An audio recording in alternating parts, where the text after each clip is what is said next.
It had been 3 days since Yunsel arrived in Busan. She had set out on the Oryukdo trail expedition. That morning, on her way to its starting point, the Oryukdo skywalk, the fog lay unusually thick. Nearby, the park groundskeeper stood sipping coffee. He glanced at her camera and spoke casually. "Which direction are you looking for?" "Pardon?" "Oryukdo," he said, nodding toward the sea. "From the west, there are 5 islands. From the east, there are 6. Yusol tilted her head slightly. "Why is that?" "The islands stand in a line. The west is where the sun sets the end. From there, the islands overlap and look like 5. But the east is where the sun rises, the beginning."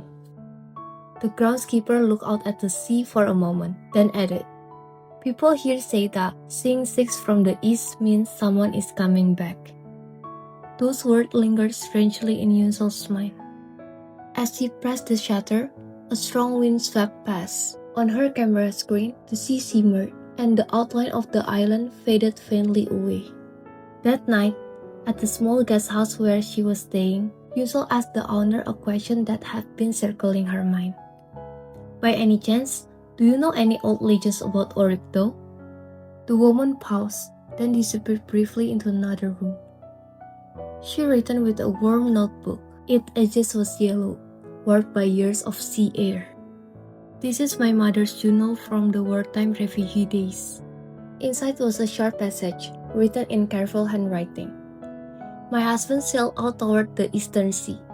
He will return when the war ends. The east is where the sun rises, the direction of beginnings. When he returns, Oryukdo will become 6. Below it, added later in the faint pencil, "He never returned. Still, I look to the east every day, to where the sun rises, to where Oryukdo becomes 6. Yunsol sat in silence for a long time. The woman continued softly. "My mother lived her entire life facing the eastern sea. On clear days, she would always say with a smile, 'It's 6 today. The west is the end, but the east is the beginning.' That's why she could keep waiting." Outside the window, the wind blew, and the sound of crashing waves came faintly from afar. Yunsol imagined the woman who had written those lines, standing day after day by the shore, enduring time like a tide, believing in beginnings simply by choosing where to look.